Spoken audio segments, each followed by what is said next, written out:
सुन मेरो एउटा कुरा तँलाई म एउटा कुरा चाहिँ के क्लियर भनिदिन्छु भने त्यो घैटी छ नि त्यो लास्ट डेन्जर भन्छ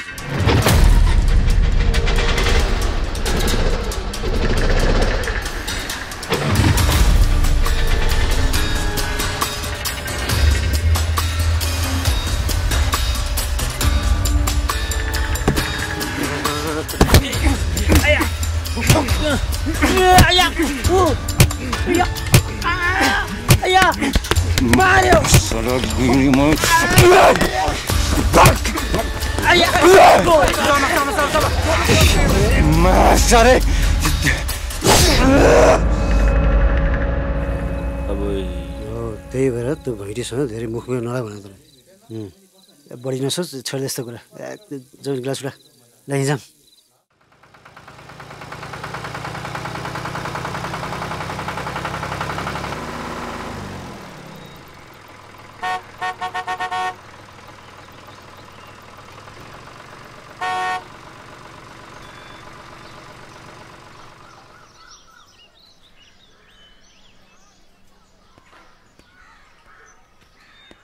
Mas! Mas!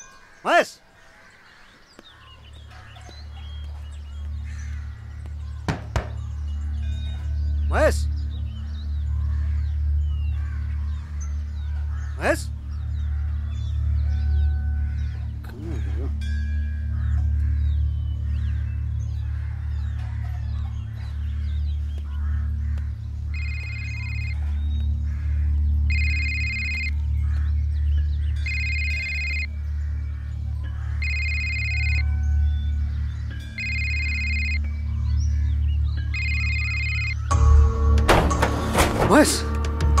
Mas! Mas! Mas! Mas!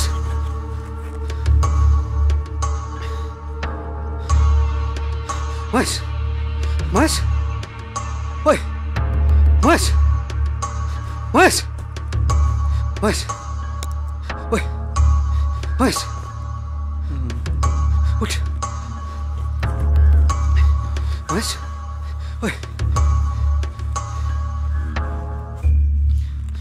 Mas, यहाँ हेर्दा यता हेर्दा के गरे तले यो भन्दा के गरेको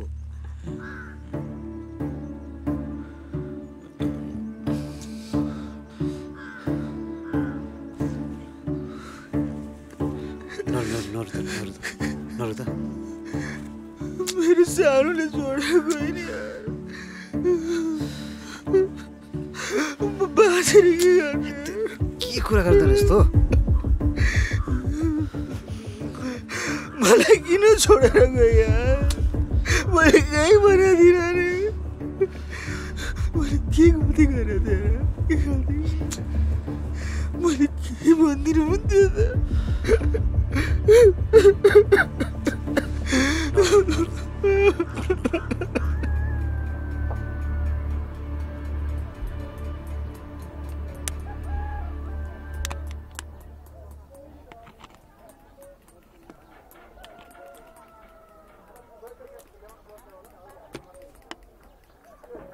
भावीले निधारमा लेखेको कुरो कसैले पनि फेरबदल गर्न मिल्दैन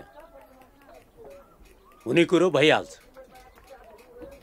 त्यही कुरोलाई सम्झेर दुखी हुनु चाहिँ बुद्धिमानी होइन त जस्तै त्यसले पनि सोचेको भए छोडेर जान्थे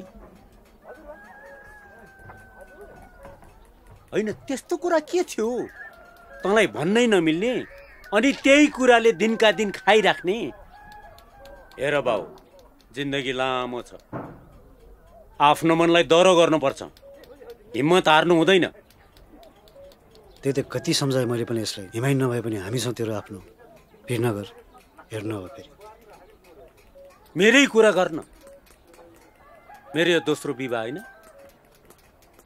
एउटा छोरी छ म खुसी छु समय अनुसार घाउ भरिँदै जान्छ ल 2-4 दिन गोविन्दसँग बस्नु एक्लै बस्दाखेरि मनमा थुप्रै कुरा खेल्छ काममा पनि नआइज टेन्सन नलि ल ओइ ले हुन्छ महिनावारी पठाइराख्नु है। हुन्छ सब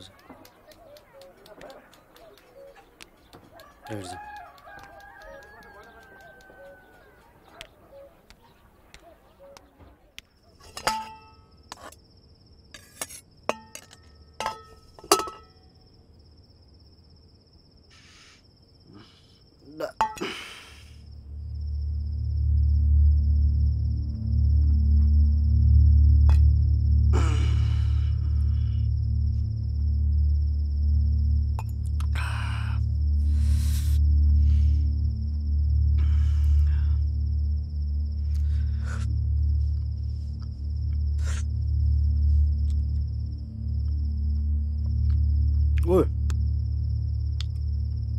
काँटो लगाएर बस्यो खान है ओइ खान खालिनु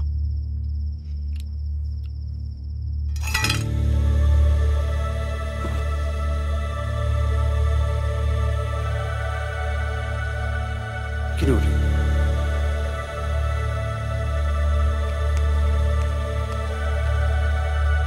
ओइ महेश महेश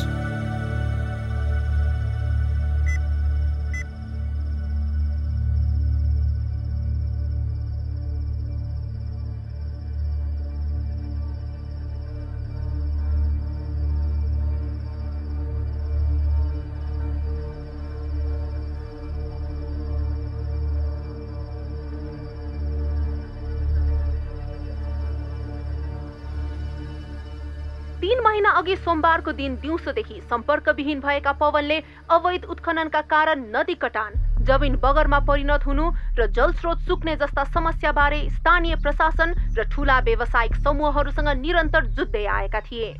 पवन हराएको घटनाले स्थानीयवासी र सरकारवालाहरूमा गहिरो शंका उत्पन्न गराएको छ। उनीहरूले यो प्रकरणलाई अवैध उत्खननमा संलग्न शक्तिहरूसँग जोडेर हेरेका छन्। परिवार र अधिकार कर्मीहरूले प्रशासनसँग उनको खोजीमा सक्रियता देखाउन माग गरेका छन्। यता पर्यावरणविदहरू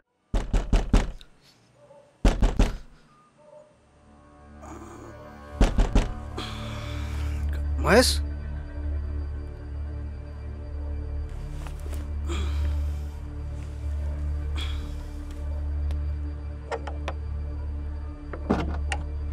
महेश भाइ थाहा छैन महेश कसम कसम थाहा छैन यहाँ नआएका त महेश हेर्नु दाइ छैन त महेश कसम थाहा छैन दाइ मलाई घरमै होला नि त मर्लस् नि फेरि महेश कहाँ छ भन्छु त्यो थाहा छैन दाइ कसम साँच्ची भने थाहा छैन थाहा छैन क्या दाइ मलाई साँच्ची हो